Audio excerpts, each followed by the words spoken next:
podcast de hoje falaremos sobre avaliação psicológica. No início do século XX, a avaliação psicológica se resumia à aplicação de testes. O psicólogo se responsabilizava por seus resultados na busca de se adequar ao modelo médico. Com o passar do tempo, o modelo de avaliação psicológica, composto quase que exclusivamente por testes, passou a ser questionado por não responder com a exatidão esperada. Os instrumentos de medidas tão valorizados foram dando lugar aos testes projetivos, às entrevistas e também à observação.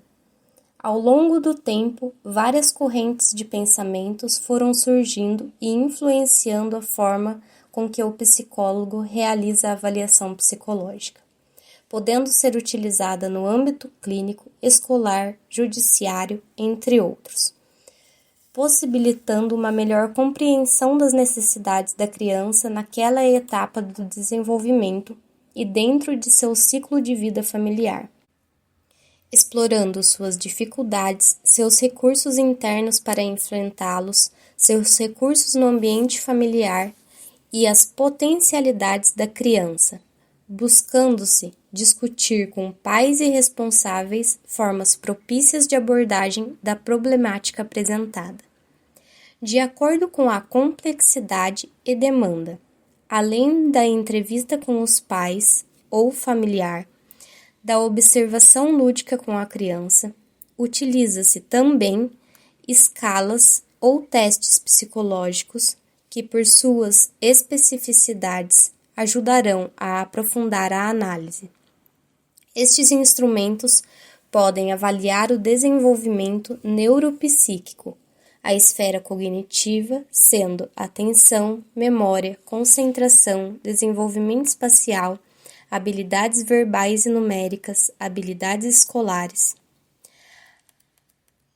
A esfera emocional, com a ansiedade, estados de humor, impulsividade, formas de reação, autoestima e esquema corporal. Capacidade de adaptação e forma de resolução de problemas. Os instrumentos a serem utilizados dependerá do objetivo da avaliação, sendo que o resultado deve ser expresso sempre no sentido de uma melhor abordagem da questão e nunca de uma rotulação. Quanto melhor as dificuldades forem detectadas e abordadas, maiores serão as chances de um desenvolvimento psíquico mais saudável. Lembrando que a avaliação psicológica cabe em vários âmbitos e por vários motivos, como no judiciário para definição de guarda, ou até mesmo no julgamento de um adolescente que pode ter cometido um delito. No caso de crianças com dificuldades de aprendizagem ou de concentração, em caso de depressão ou ansiedade, essas crianças ou adolescentes podem ser trazidos pelos pais ou encaminhados pela escola ou judiciário. As técnicas de avaliação são diversas, como citadas acima, variam desde entrevistas, questionários, observação, a testes padronizados, sendo estes mais específicos.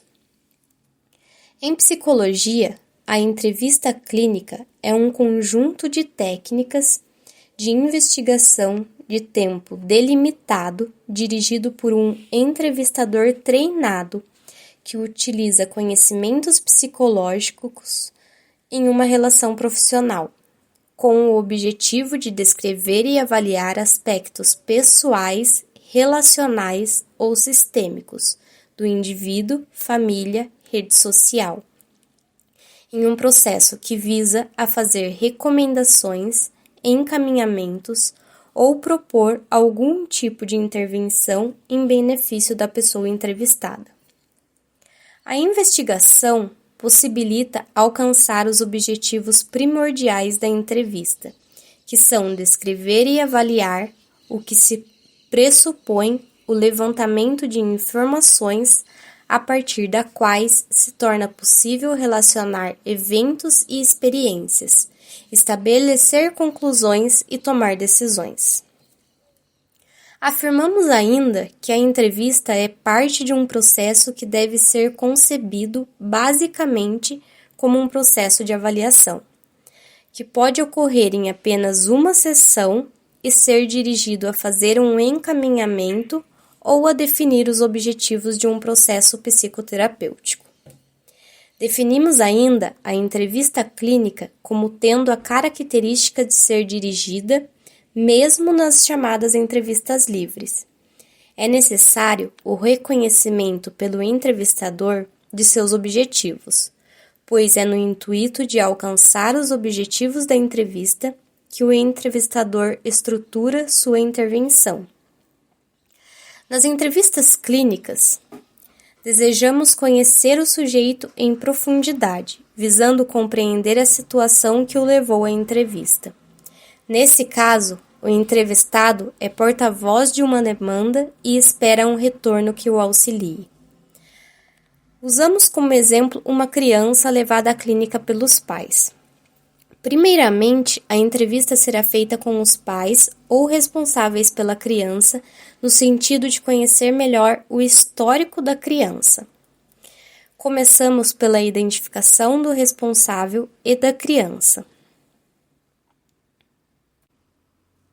Aqui é uma fase simples, onde pedimos nome, idade, sexo, residência, encaminhada por quem, nome do pai, profissão, nome da mãe, profissão. E logo em seguida vamos para a queixa ou motivo da consulta. Queremos saber a queixa principal e há quanto tempo ela vem sendo apresentada. Também é importante sabermos qual foi a atitude do pai, mãe e parentes frente a essa queixa apresentada. Logo em seguida, vamos aos antecedentes pessoais. Isso é importante saber desde a concepção da criança até a gestação, as condições de nascimento, desenvolvimento do parto, posição de nascimento, primeiras reações, se chorou, se ficou vermelho. Logo após, seguimos para as fases de desenvolvimento da criança. O sono, se dorme bem, se pula quando dorme, se baba, se tem sudorese, se acorda durante a noite. Também a fase de alimentação, quando foi a primeira alimentação, se mamou direto, se teve alimentação natural, se mamou na mamadeira, se rejeitou a alimentação alguma vez, seguindo para o desenvolvimento psicomotor. Se sorriu, engatinhou, ficou de pé. Quando? A dentição, o controle anal, vesical. Manipulações. Se usou chupeta, se chupou o dedo, se roeu ou rói unhas, puxa as orelhas, arranca cabelos, morde lábios, se tem tiques e quais atitudes tomadas frente a elas. A escolaridade, se vai bem na escola, se gosta de estudar, se os pais ajudam com a criança, se gosta da professora, se gosta dos colegas.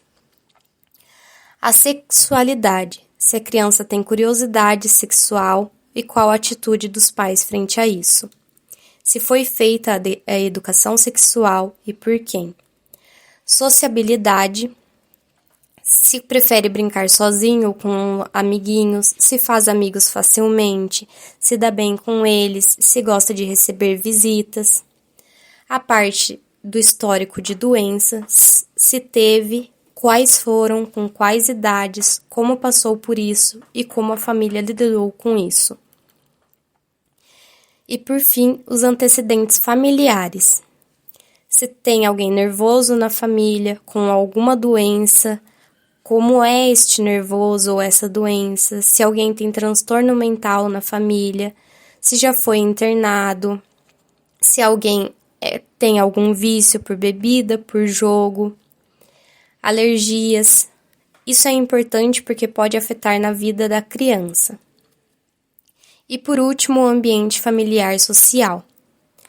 Onde mora, o tipo da residência, onde costuma brincar, se tem local adequado para estudos, como é as relações com os pais, como é a relação dos pais entre eles, qual a religião, se a família faz visitas, se recebe visitas, quem são os amigos das crianças. E então passaremos a entrevista com a criança para ver o ponto de vista dela.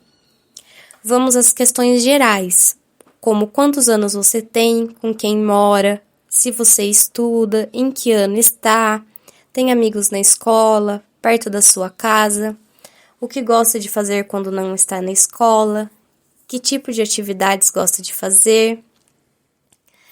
E por último, se a criança sabe o porquê está ali. Costumamos abordar de uma forma mais sutil e sendo o amigo da criança, como, agora que já nos conhecemos um pouco, gostaria de saber se você sabe por que está aqui hoje. E então vamos ver se a criança tem noção da queixa para poder então começar a fazer a avaliação.